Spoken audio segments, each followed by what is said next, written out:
Lightning cracks like an angry whip across the night sky. A lonely mud house stands at the edge of the village, trembling under the storm. The rain came in torrents, hammering the rusted zinc roof until it roared like war drums. Inside, Ngozi lay on a raffia mat, her body shivering from pain and cold. She was barely 18, but her eyes already carried the heaviness of an old woman. Two elderly midwives barked instructions, their voice rising above the wind. Ngozi's cries tore through the night like a wounded animal's scream. Then, suddenly, two fragile cries answered her pain, her twins. But instead of joy, an eerie silence filled the room. The midwives exchanged worried glances. In many villages, twins were a sign of double blessings or double curse. Ngozi looked at the tiny wriggling bodies, her lips trembling. How will I feed you, my children? She whispered, when even I have no food to eat. Outside, villagers huddled under palm fronds, murmuring, a child without a father? Oh, is like a chicken in the rain, vulnerable and lost. And twins? Hmm, the gods are watching. A bolt of lightning struck a tree nearby. A dog howled. Its Ngozi was once a bright eyed village girl, full of dreams bigger than her father's yam barn. She loved to sing while fetching water, her laughter as fresh as the morning dew. It was then she met Chike. He was handsome, with a voice smooth as fresh palm wine. He wore city clothes and spoke of Lagos like a paradise where money fell from trees. One evening, under the Udala tree, he held her hands. Ngozi, he said softly, you are the jewel I have been searching for. When the harvest is done, I will take you to the city. You will wear fine clothes and never touch farm soil again. Her heart, naive and trusting, believed every word. But when she told him she was carrying his child, Chike's face hardened like dry clay. Ngozi is said sharply. I told you I'm not ready for marriage. Do not try to tie me down. Tears streamed down her face as she fell to her knees. Chike, you said you loved me. You entered my body with sweet words. How can you now deny me? He spat on the ground, ice cold. I will not father a child I did not plan. Find your own way. And with that, he walked away, his fine shoes splashing through puddles, leaving her heart shattered on the red earth. When her belly began to swell, whispers spread faster than Hamatan fire. Her father, a poor yam farmer, was already crushed by debts. When he discovered her pregnancy, rage blinded him. He stood before her in the family compound, his machete still in his hand from farm work. Ngozi, he thundered, in a house where hunger lives, shame has no room. Leave my compound now. Her mother fell to her knees, weeping. Husband, please, she's still our child. But his voice called through the air like a whip. Better to lose one child than for the whole family to be drowned in disgrace. If she stays, no man will marry her sisters. Go, Ngozi, go and live with the man who put you in this condition. Ngozi begged, clutching his dusty feet. Papa, where will I go? Chike has rejected me. I have nothing. But he kicked her aside, his face hard as iron. Then die with your shame. As ducks fell, she walked out of the only home she had ever known, barefoot, carrying nothing but a wrapper and her tears. A neighbor whispered to her mother, when the house rejects the child, the forest becomes her mother. And the forest did. For months, Ngozi lived in abandoned huts, eating wild fruits and begging strangers for scraps. When the night of labor came, no family was near, only the angry sky and two midwives who pitied her. Ngozi moved into a crumbling hut at the edge of the village, a place where even goats refused to sleep. The roof leaked whenever clouds gathered. Each dawn, she tied Chinwe and Chino, her twins, to her back with a faded wrapper, trotting from house to house to beg for work. She swept compounds, fetched firewood, washed clothes until her fingers bled, all for a few dirty coins. When she passed, people pointed and whispered, "Look at the girl who opened her legs for sweet words." A palm tree that bends early never grows straight. But Ngozi held her head high. For the sake of her children, she swallowed the shame like bitter herbs. They were her only light, her reason to breathe. At night, she would watch them sleep, their tiny chests rising and falling, and whisper, "My Chinwe, my Chinu, your mother will not fail you." Still, the weight of loneliness pressed on her. Not once did Chike return. Their school was a crumbling building with cracked walls, where the roof sagged like a tired man. Their uniform was torn, their sandals mismatched, and their books were borrowed and shared. Sometimes they went to class on empty stomachs, faint with hunger. At night, Ngozi would sit by the dim flame of a palm oil lamp, her own belly empty, while the twins asked, "Mama, when will we eat?" She would smile through tears and sing them to sleep instead of answering. Yet, she never let bitterness take root. Sitting by the doorway as the moon painted the compound silver, she told them, "My children, poverty is not a curse. Remember this proverb. The child who washes his hands will dine with elders. Work hard, respect yourself, and the world will open for you." But as school fees mounted, so Ngozi's fear. The teachers began sending warnings: "Pay or your children will stay at home." The one evening, as Ngozi carried a basin of laundry past the market square, a wealthy married man named Chief Okoro stopped her. His gold wristwatch gleamed like a snake's eye. "Fine girl," he said, voice oily with desire. "I can help you. Your children will never be sent home again. Give me your body, I will give you money." Ngozi's heart clenched. "Chief, I'm not that kind of woman," she whispered. But desperation is a cruel master. That night, as the twins slept, she stared at their faces, so innocent, so thin, and something inside her broke. If she did not pay their school fees, their future would die before it began. She went to Chief Okoro's house once, just once. When she returned, her body felt dirty in a way no river water could wash clean. She held the money in her trembling hands but could not meet her own reflection in the stream. Months later, Ngozi began to feel ill. First, it was cough, then strange fevers that came at night, leaving her drenched in sweat. Her body wasted as though something unseen was eating. Villagers whispered a terrible one. Ngozi's body began to betray her. Her once rounded cheeks shrank. Her eyes became sunken wells of pain. A dry cough rattled her chest day and night. When she bent over to wash clothes, dizziness struck like a whip. Villagers pointed as she passed. "That woman has the death sickness. Stay away. God forbid, even her shadow carries misfortune." But Ngozi refused to bend to shame. She tied a scarf around her head, forcing a smile as she walked, coughing into her wrapper when no one was looking. At night, Chinwe, her daughter, would press her little hand to her mother's burning for her forehead. "Mama, you are sick." "It is ordinary malaria," Ngozi whispered, stroking her daughter's hair. "I'll be fine." But deep inside, she knew this was no ordinary sickness. A darkness crept through her veins. The price of that one desperate night with Chief Okoro.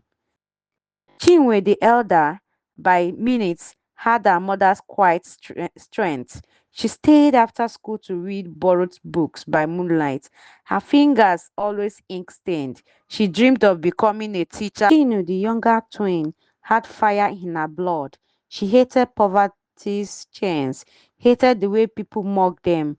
Why would we suffer? She would shout. The children of rich men eat meat every day while we chew stones. Ngozi warned them often, using old proverbs to carve wisdom into their hearts. Children, the same sun that melts wax hardens clay. Choose wisely. Poverty is not forever if you walk through the right path. But Chinu grew restless, her heart drawn to the bright clothes and loud laughter of street boys who flashed stolen money. Chinwe tried to hold her back, but jealousy festered. Why should her sister play while she studied in hunger? One market evening, Chino met Uche, a smooth talking boy with flashy sneakers and a gold chain swinging like bait. Follow me, he said. I will show you how real money is made. No more torn uniforms, no more hunger. Chino, blinded by dreams of wealth, followed him to a strange house at the edge of town. Inside, the air smelled of blood and burning incense. Dark men whispered around a candlelit shrine. Just one small ritual. Uche grinned, you will be rich forever. Hours passed. Chinwe came home to an empty hut and panic clawed her heart. Neighbors whispered, we saw Chinu with bad company. Guided by rumors, Chinwe ran through dark paths until she reached a crumbling house. Inside, she froze in horror. Her sister lay unconscious on the cold floor, chalk marks drawn around her body. Strange idols stared from the corners. Help! Somebody! Help! Chinwe screamed. Villagers rushed in, dragging Chinwe out. They raced to the hospital, her pulse weak, her lips trembling. The doctors said she was lucky. Whatever poison they gave her had not finished its work. Chinwe, Chinu survived, but the fear never left her eyes. She no longer laughed the same way. She no longer trusted her own shadow. Ngozi wept all night, holding both girls to her heart. My children, she whispered, voice breaking. This world is full of traps. If hunger does not kill you, greed will try. Promise me you will never walk that road again. But promises made in fear are fragile. Under the scorching midday sun, Chinwe sat at her wooden POS table at the roadside. Dogs clucked to her wrapper and sweat soaked her neck, but she smiled at every customer. It wasn't much, but every small transaction brought her closer. One afternoon, a black SUV rolled up, its engine humming like a trapped beast. The windows slid down, revealing a man in dark sunglasses. His wristwatch gleamed brighter than the sun. Young lady, he said in a deep, commanding voice, I need 50,000 naira urgently. Can you help me? Chinwe hesitated. She only had 20,000, her entire savings. That money was supposed to buy food and pay a teacher who had threatened to send them out of school. But something about the man's tone, desperate yet dignified, moved her. I I only have 20,000. With trembling fingers, Chinwe handed over the cash. She had no guarantee he would return it, but she remembered her mother's words. Kindness is never wasted. Even if the river forgets, the fish will remember. The man stared at her in surprise. You have a good heart, he said quietly. Most people would have turned me away. I will not forget this kindness. He drove off, leaving Chinwe staring at him as the dust settled on the road. Truth is what the man returned not once but many times. Each visit he withdrew small amounts, leaving generous tips that made the other POS operators jealous.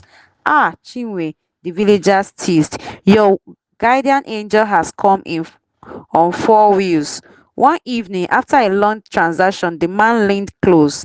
My daughter, he said warmly, I have been watching you. I have a brother in the city, well educated with a good job. I want you to marry him. You are the kind of woman I would probably call a daughter in law. Chinwe froze, startled by the sudden proposal. Sir, She said politely but firmly, "Thank you for your kindness, but I am only 16.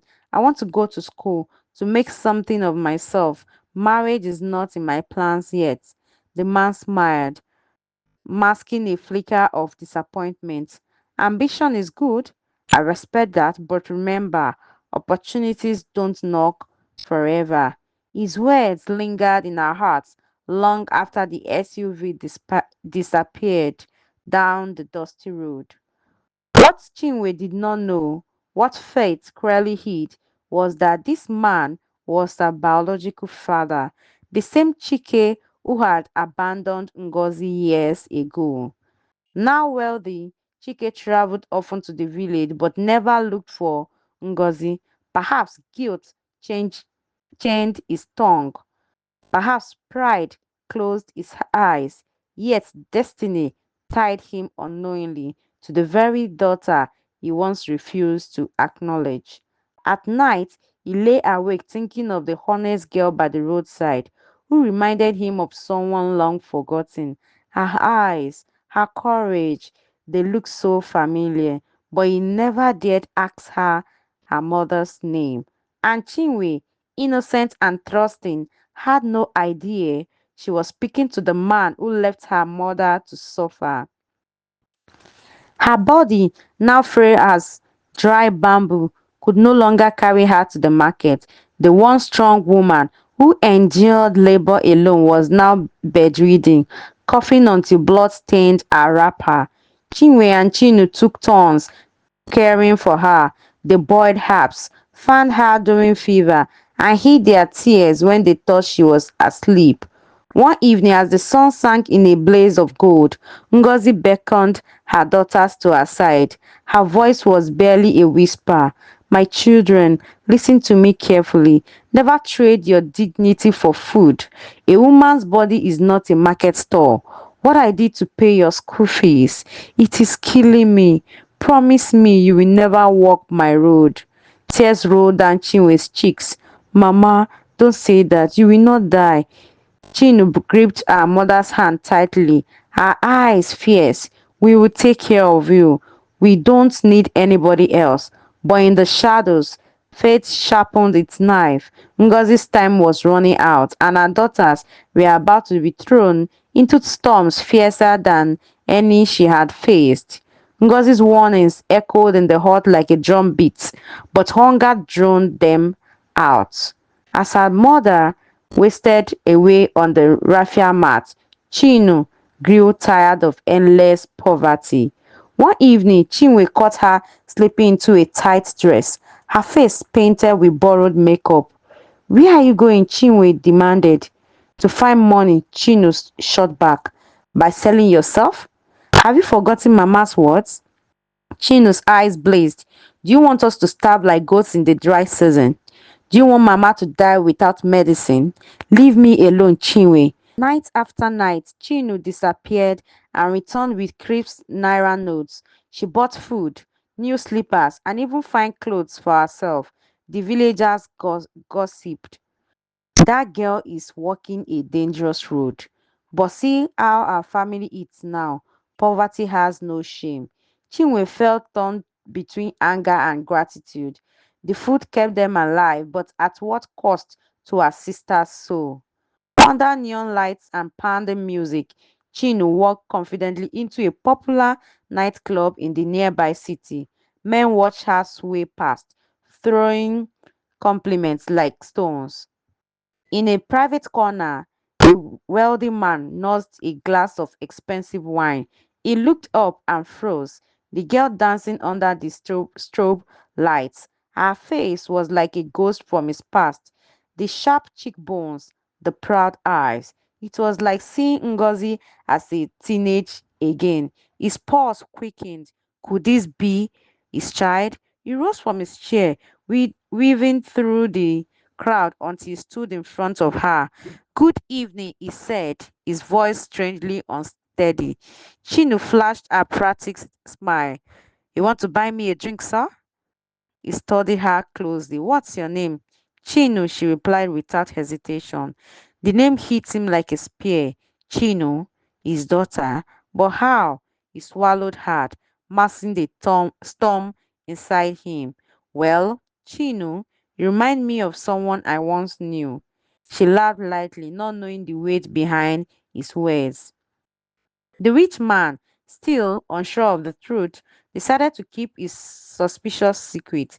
Instead of revealing himself, he introduced Chinu to his younger brother, Ugo, a wealthy bachelor known for his wild temper. At first, Ugo treated Chinu like a princess. He bought her expensive clothes, showered her with cash, and drove her around in sleek cars. Chinu, dazzled by luxury, ignored Chinwe's furious warnings, but money often hides wrath.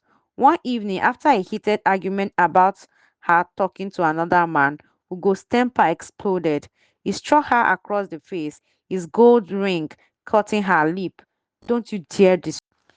Chino, shocked and bleeding, wanted to leave, but Ugo apologized with tears, gifts, and promises. She stayed. It didn't end there. Every quarrel brought new bruises, hidden under long sleeves and makeup when she came home. Chinwe noticed and grabbed her sister's wrist one night. Who did this to you? No one, Chino snapped, pulling away. Just leave me alone. Ngozi, too weak to sit up, saw the fear in her daughter's eyes and whispered, my child, a man who loves you will not break you. Leave before it's too late. But Chino was trapped by pride, by money, by the poisonous comforts of luxury. And in the shadows, the man who might be her father watched her helplessly, torn between revealing the truth and protecting his secrets. The small mud hut smelled of sickness and bitter herbs. A palm oil lamp flickered. Ngozi lay on a raffia mat, her body as light as dry leaves, her breathing shallow and uneven. Chinwe and Chino knelt by her side, holding her frail hands. Their mother's once bright eyes were dim now, like a lantern running out of oil. Outside, the night insect sang a mournful. With trembling lips, Ngozi spoke in a weak whisper. My children, come closer. There is something I must tell you before I return to my maker. Tears, blood, Chinwe's eyes.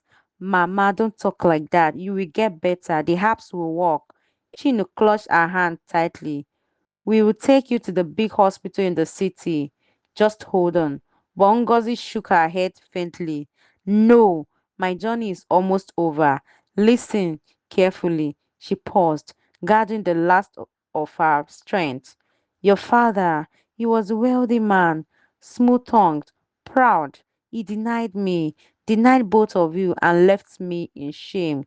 Chinwe gasped. Chinu's face went pale. Mama, who is he? They asked together. Tears rolled down Ngozi's sucking cheeks.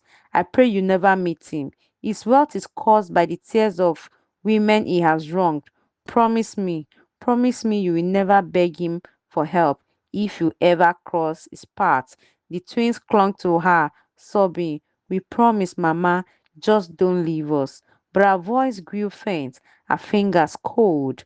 With her last breath, she whispered a prayer. May the gods protect you from the sins. Moments later, the hut fell silent, except for the sound of the twins' wheels tearing into the night. And yet, life, with its cruel sense of irony, had already placed them squarely in their father's path. For decades, Chike lived in wealth but without joy. His mansion was filled with gold and marble, but no children's laughter ever echoed through his halls. His wife had suffered multiple miscarriages, leaving them childless. The thought haunted him at night. Who will bear my name when I am gone? Now, standing before Chinwe and Chino, the truth landed like thunder. These were his children, flesh of his flesh, blood of his blood, the very ones he had abandoned in their mother's womb. Chief, Chief Dike fell to his knees. I sowed betrayal and now I reap thorns. My children, forgive me. For years I prayed for heirs, not knowing my seed already lived. But the twins' faces were cold, their eyes glistening with tears, not of joy, but of hurt. Chinwe's voice trembled. Where were you when Mama begged for food? When we hugged in the sun? You prayed for children while your own starved in the dust. Chinu added bitterly. Now you remember us because fate cornered you. Chief Dike wept harder. But yet Chinu's affair with Chief Dike's younger brother Obiora turned deadly after the revelation. When Obiora learned that Chinu was his niece, rage consumed him. He felt deceived, dishonored, his ego boiling over. One night, in a drunken fury, he cornered her in a secluded house. You filthy liar, you played me, all to climb into our family wealth. He struck her, his blows fierce and unrestrained. Chinu barely escaped through the back door, blood staining her dress, her sobs echoing through the night. The betrayal cut deeper, knowing that both brothers, the father who abandoned her and the uncle who abused her, had poisoned her life. Chief DK, hearing of the assault, was shattered. For the first time, he saw the full weight of his past sins crushing his daughters. He cursed his wealth, for it had bought not everything except peace. The day Ngozi was buried, the sky hung low and heavy. Her grave beneath the old mango tree bore no name, just fresh earth and falling leaves. The twins stood side by side, their hands locked tightly. Chinwe knelt by the grave and whispered, Mama, you suffered because of one man's betrayal. We will suffer no more.